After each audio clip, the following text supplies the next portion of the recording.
Baik, perkenalkan nama saya Kambe dengan NIM 220211060304. Kali ini saya akan membuat tes 7 dari praktikum cyber, di mana saya mendapat bagian lab exploring DNS. Langsung saja, di mana step 1 kita disuruh untuk mendownload dan install Wireshark. Di sini saya sudah melakukan semuanya. Jadi kita lewati saja, kita masuk ke dalam step kedua, itu capture DNS traffic. Di sini kita menggunakan WiFi. Sebelum itu di capture ini kita klik 2 kali.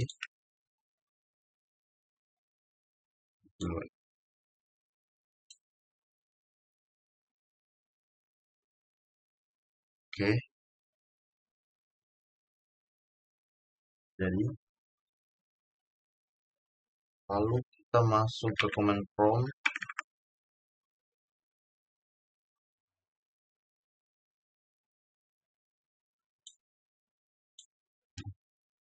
Command prompt kita akan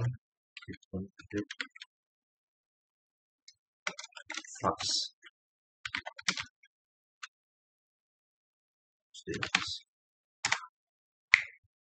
Sudah, kita langsung ns lookup. Lalu kita masukkan nama domain.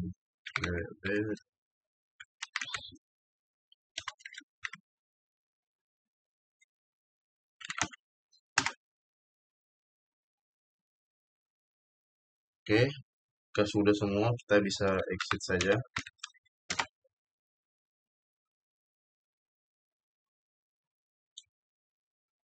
Setelah dari sini, kita stop capture.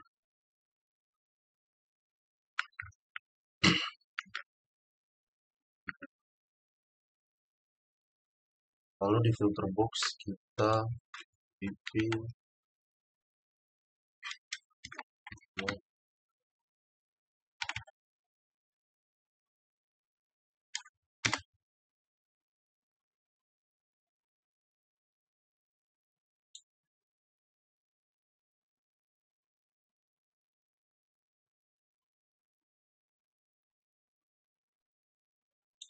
kita pilih yang ini, set the DNS detail pane.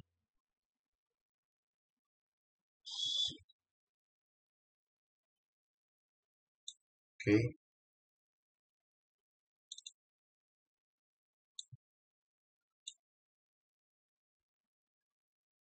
Jika sudah, kita expand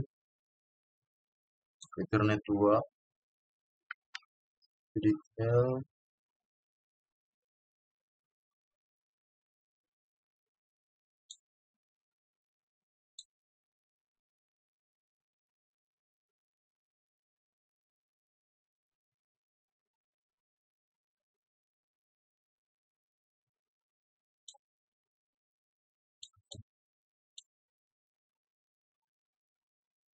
Oke. Source destination and MAC address. Jadi source destination-nya itu ini C8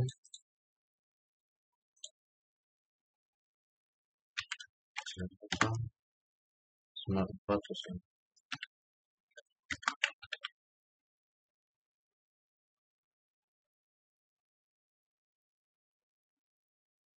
Sungguh 2C.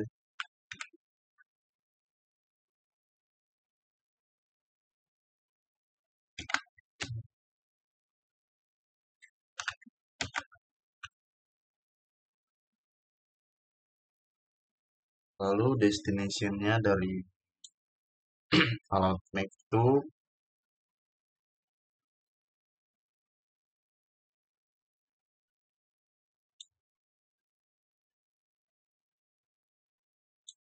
enam delapan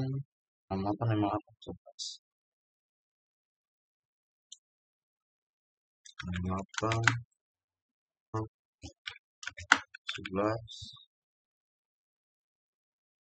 lebih 15. Jadi nanti itu alamat MAC sumber yang dikaitkan dengan NIC pada PC dan alamat MAC tujuan dikaitkan dengan gateway default. Jika ada server DNS lokal, tujuan akan menjadi alamat MAC dari server DNS lokal.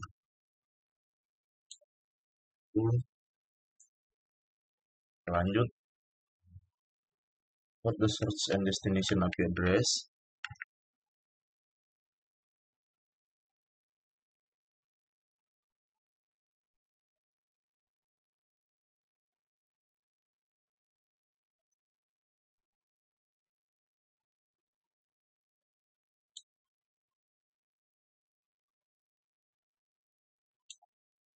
Jadi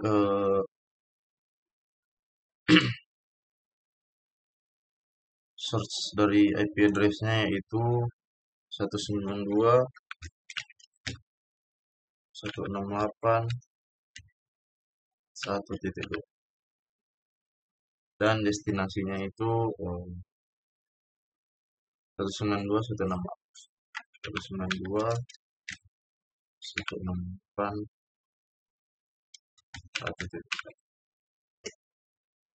Alamat IP sumber dikaitkan dengan NIC pada PC dan alamat IP tujuan dikaitkan dengan gateway default.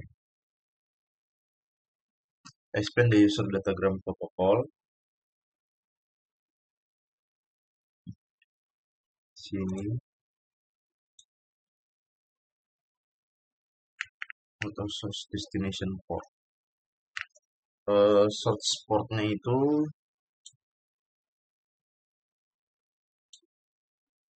memang 58 dan port tujuannya itu 5.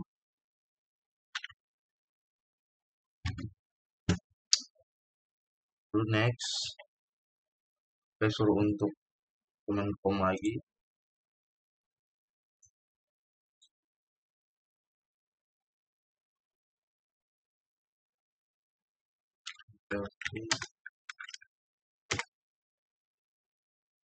Dan ipconfig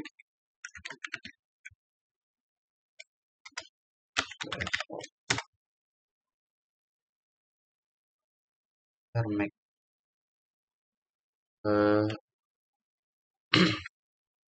Jadi di sini untuk compare-nya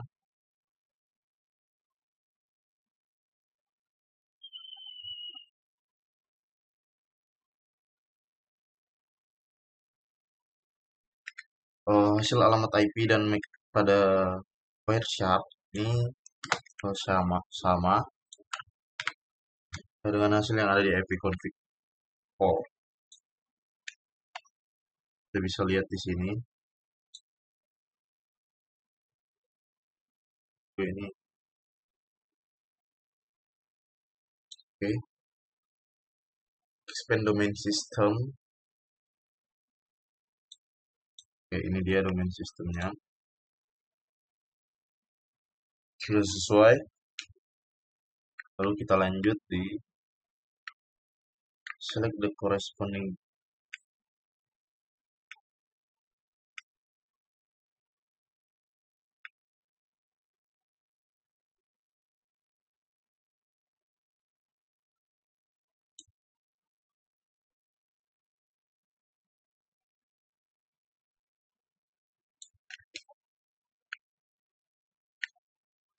sudah.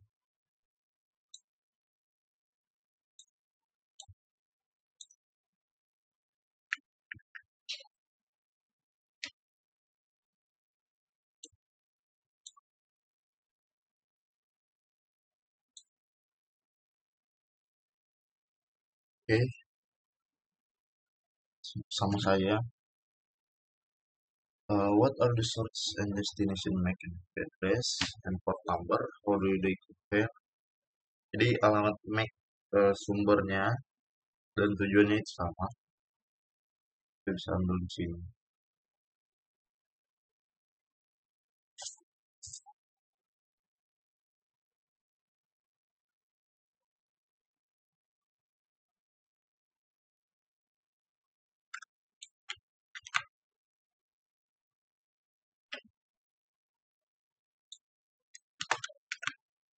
lalu destinasi.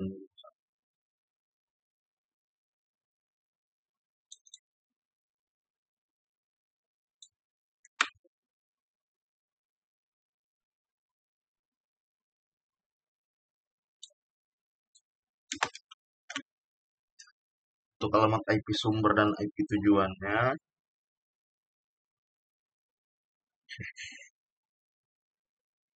seperti ini.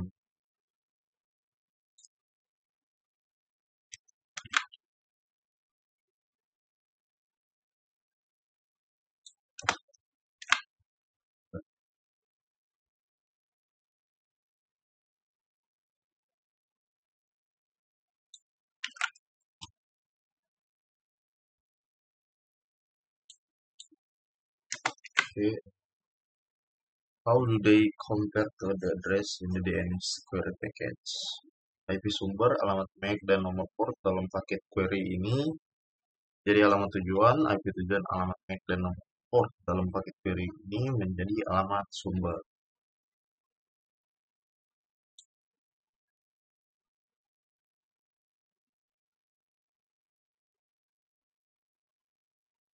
DNS.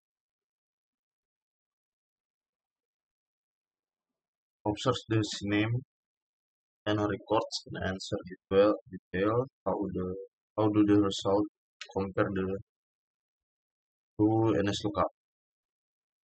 Nah, jadi hasil Wireshark yang seharusnya hasil Wireshark seharusnya sama dari NS lookup atau dari CMD atau terminal. Kita masuk di bagian reflection from the Wireshark result. What else can you learn about the network? Jadi kalau tanpa filter itu maka hasilnya akan menampilkan paket lain seperti HCP dan PHP. Lalu yang terakhir, how can an attacker use Wireshark to compromise your network security? Di penyerang di LAN dapat menggunakan Wireshark untuk mengamati lalu lintas jaringan dan dapat memperoleh informasi sensitif dalam detail paket jika lalu lintas tidak dienkripsi. Baik, sekian dari saya.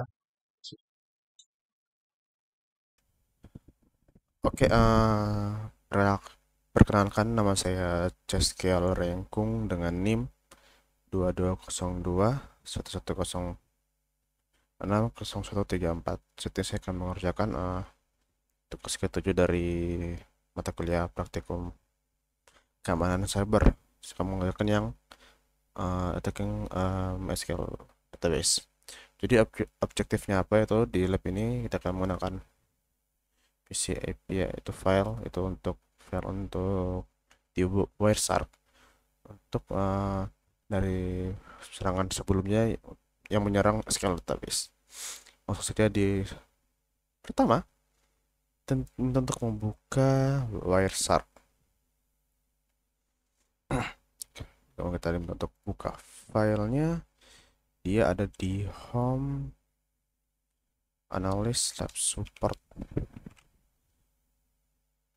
Ini kan lab support, kita cari SQL lab ini.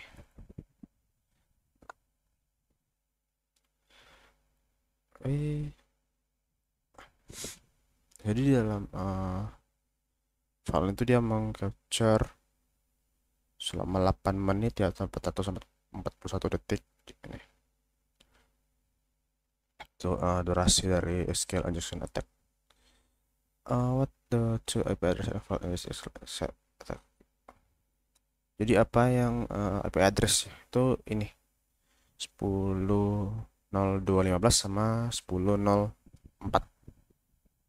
Kita tulis ini.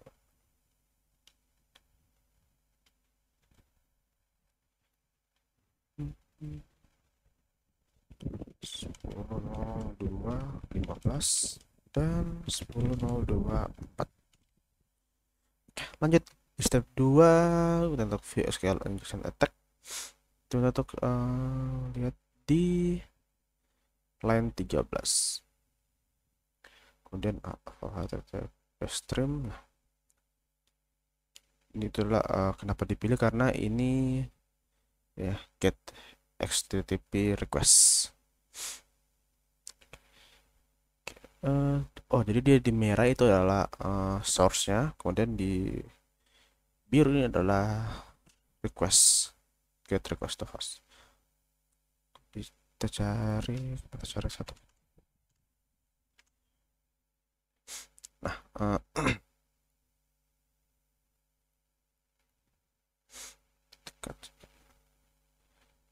jadi mengatakan memasukkan query yang tadi itu satu sama dengan satu yang ini dalam user ID search box on target untuk melihat apakah aplikasi tersebut tuh rentan terhadap SQL injection. Yes, instance of aplikasi.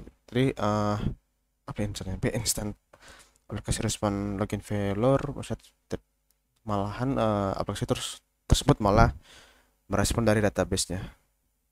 Jadi attacker bisa memverifikasi kalau dia bisa menginput SQL injection command, database itu bisa merespon. Lanjut, kita close dan clear.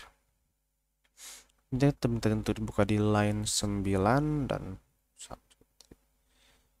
cari ya sama satu.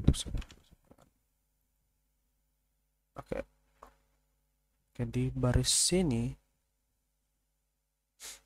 jadi attacker menggunakan ini ya, query ini.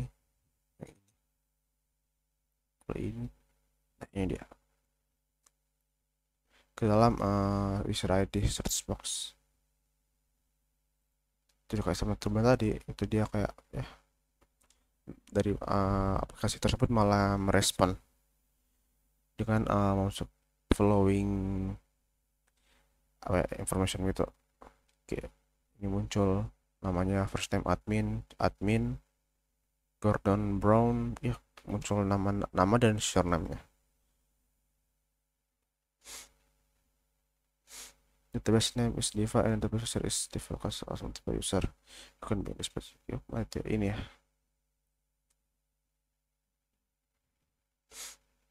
Oke, lanjut kita clear. Jadi di sini kita jadi TK tuh kayak tadi kan kayak apa ya, kayak cuma mencari informasi. Nah, ini sekarang dia mau target, dia mencari untuk informasi yang lebih spesifik. Jadi 22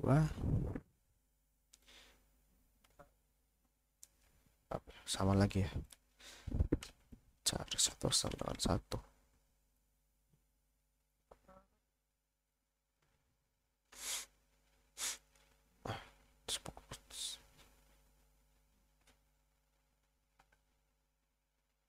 Oh, jadi ini untuk melihat version identifier ya, versionnya.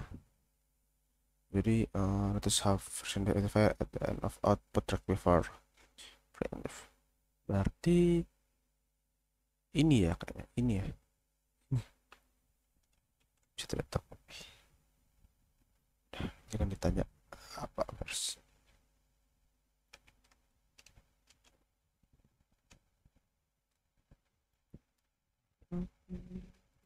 Oke, kita close dan clear. Selanjutnya attacker tahu there's large number of skill tables that full of information. Jadi attacker itu mencoba mencarinya. Jadi line 25 kita http stream, kita cari users. Nah, jadi muncul semua user ya.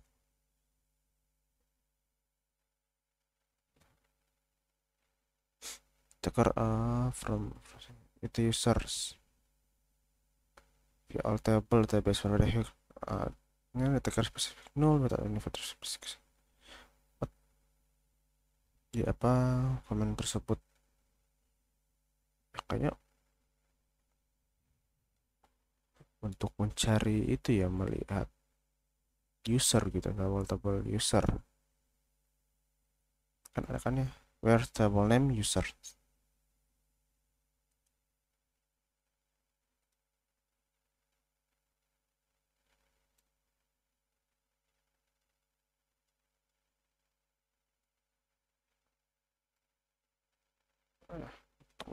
users. Oke, kita clear. Kemudian di 28 sama juga.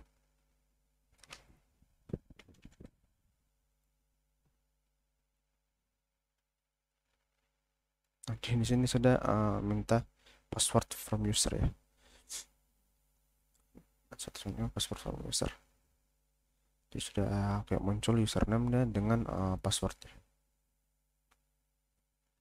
Which was yang ini sama itu. Usernya itu 1337. Usernya kemudian kita minta untuk menggunakan password ini. Kita copy ini, H copy the hash password untuk cracker ya, kita minta untuk mau buka password ini tuh apa kan dia. Oh ini ya, Charlie.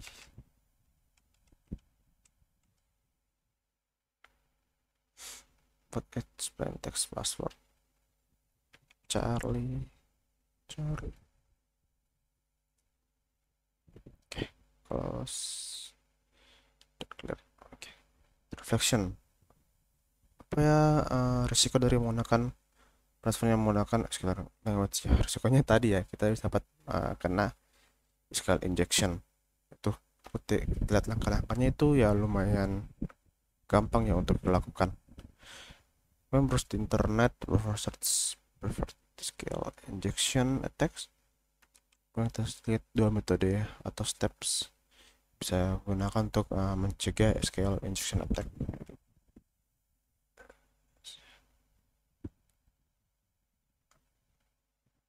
Terus ini ada 5 ya.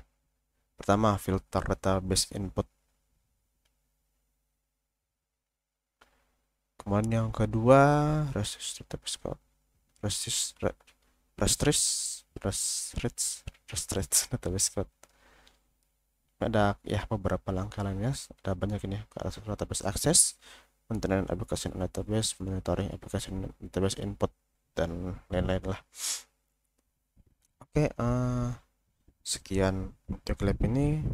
Terima kasih. Oke, baik. Perkenalkan, nama saya Gerald Takalamingan dengan NIM 220211060297. Saat ini saya akan membuat lab ketiga dari praktikum keamanan cyber. Lab ketiga itu adalah reading server log. Di sini require resource-nya itu CyberOps ya, dengan akses internet. Kita langsung di step 1.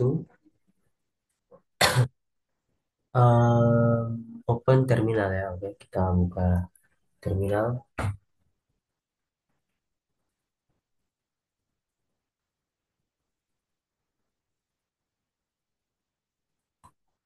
Oke, from the terminal windows, issue the comment below to display the content of log stash tutorial log. Oke, kita ikuti kode ini ya. Kita copy saja.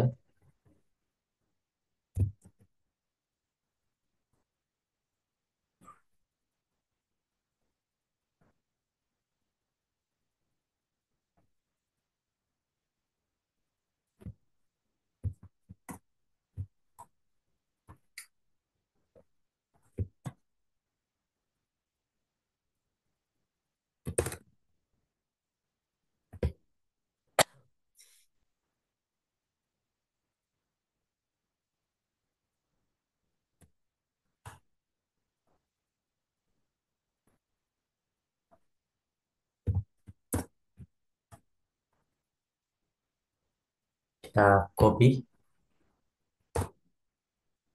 Oke, di sini berhasil ya. The content of the file should scroll down ya. Kemudian di sini ada pertanyaan, what is a drawback of using cat with large text files? Nah, jawabannya itu tidak ada kemampuan untuk melihat atau atau navigasi ke bagian-bagian tertentu dari file tersebut tanpa harus menampilkan seluruh konten file secara keseluruhan. Nah, hal ini itu dapat membuat sulit untuk mengelola atau mencari informasi spesifik di dalam file yang sangat besar karena kita akan mencetak seluruh isi file ke layar sekaligus. Oke, kita lanjut di sini from the same Windows use use comment below ya. Oke, kita coba ini yang menggunakan more ya.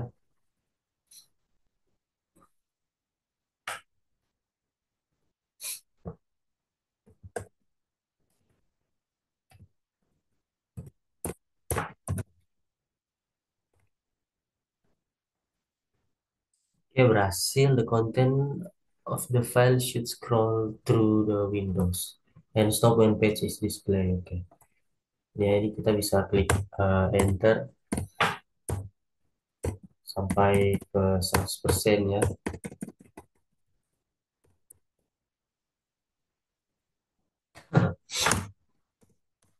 Oh, space juga ya. Space bar to advance to the next page.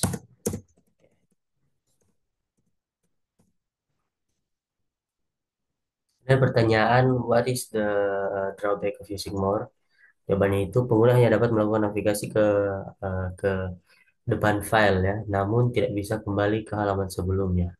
Jadi jika pengguna melewatkan informasi penting di halaman sebelumnya, mereka harus keluar dan membuka kembali file dari awal untuk melihatnya. Ini bisa menjadi tidak efisien saat bekerja dalam file teks yang panjang atau yang kompleks ya. Kemudian from the same Windows menggunakan less ya. Sekarang tadi more, sekarang less.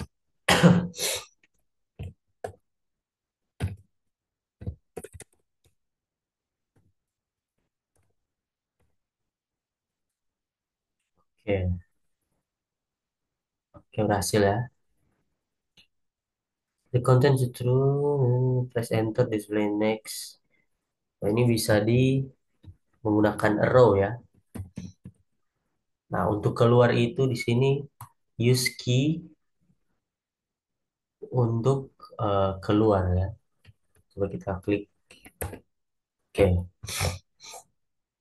kita lanjut. Detail comments.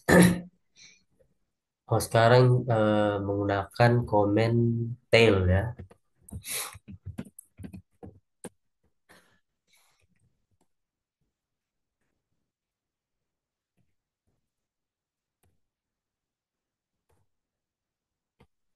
Oke, berhasil ya di sini. Lanjut di step 2 actively following logs.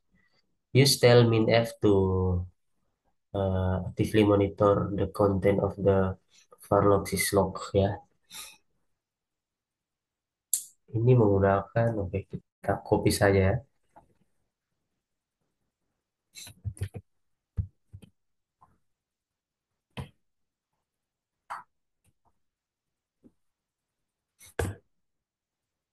Nah, di sini disuruh masukkan password.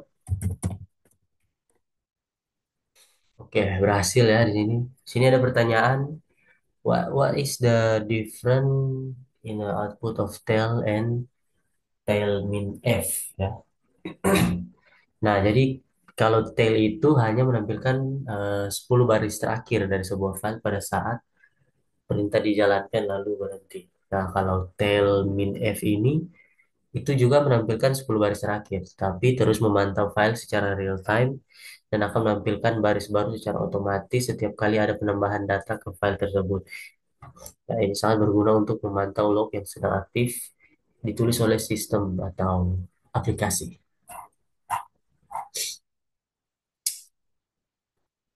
To watch, oke, open second class, CEO terminal.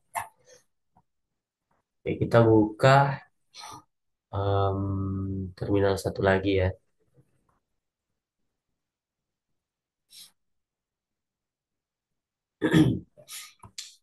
Oke, kemudian ada terminal di on top run TLF.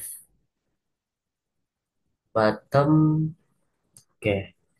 Kalau yang di bawah itu ini ya, echo. Coba kita copy saja. Ini untuk memonitoring ya.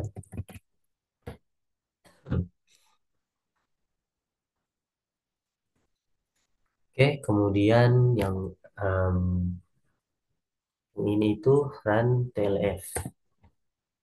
Oke, ini ada new entry monitor log file. Berarti hasil ya. Ini Ctrl C katanya untuk keluar. Close. One of the two. Oke, kita close yang ini saja. Kemudian kita masuk di ini ya, part 2 log files and syslog. Sini disuruh use cat command ya, as root. Oke, kita copy ini.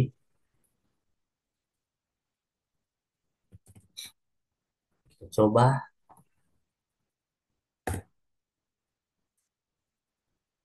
Oke, berhasil ya. Nah, di sini ada pertanyaan, why did the cat command have to be executed as root? Nah, jawabannya itu perintah cat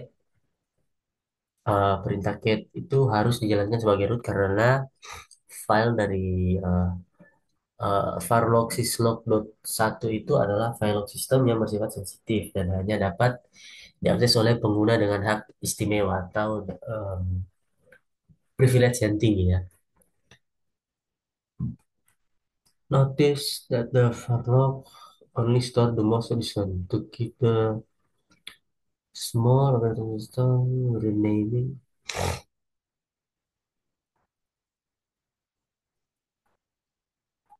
Jadi kita coba ini ya. Syslog 2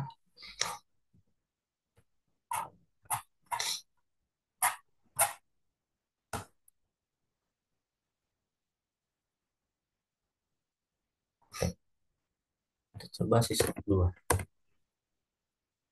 Oke. Hasil ya. Gen 3. Oke, sama 4. Oke. Ini ada pertanyaan, can you think of a reason why it is so important to keep the time and date of computers correctly synchronized? Jawabannya itu, karena dalam sistem itu terdistribusi atau jaringan, banyak perangkat mencatat log sendiri-sendiri. Jika waktu tidak sinkron, akan sulit mencocokkan peristiwa yang terjadi di berbagai perangkat secara kronologis. Ya. Terus di part 3, kita ini ya, jurnal log. Tapi kita coba.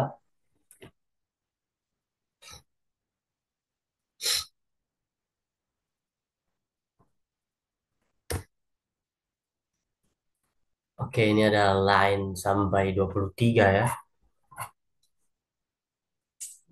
Kita Ctrl C aja untuk keluar.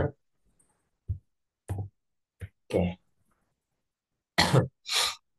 Kemudian use UTC ya. Sudo jurnal CTL in UTC.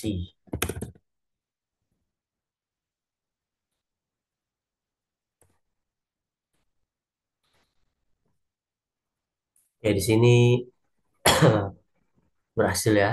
Tapi di sini no entries. Kita Ctrl C saja. Kemudian sudo jurnal ini menggunakan min B ya. Nah, di sini ada 23 line sama ya. Kemudian em, ini ya, sudo jurnal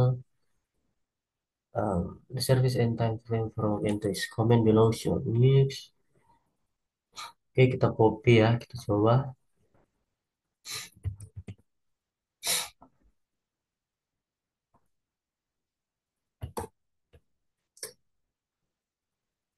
Oke, ini untuk melihat since today ya, yang terrecord ya. Oke,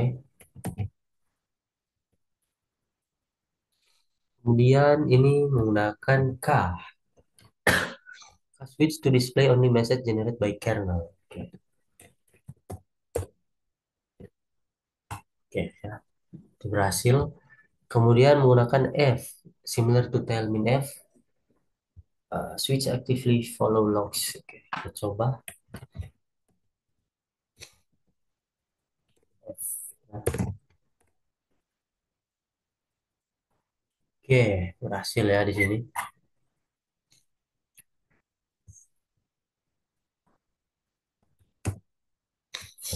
Oke, di sini ada pertanyaan refleksi. Compare syslog and journal. What are the advantage and disadvantage of each? Nah, jadi jawabannya itu syslog dan journal adalah dua sistem logging yang digunakan di sistem operasi Linux untuk mencatat peristiwa dan log dari eh, sistem serta aplikasi ya. Keduanya itu memiliki kelebihan dan kekurangan masing-masing, tergantung pada kebutuhan dan lingkungan penggunaannya. Nah, ini sudah selesai ya yang lab 3. Terima kasih.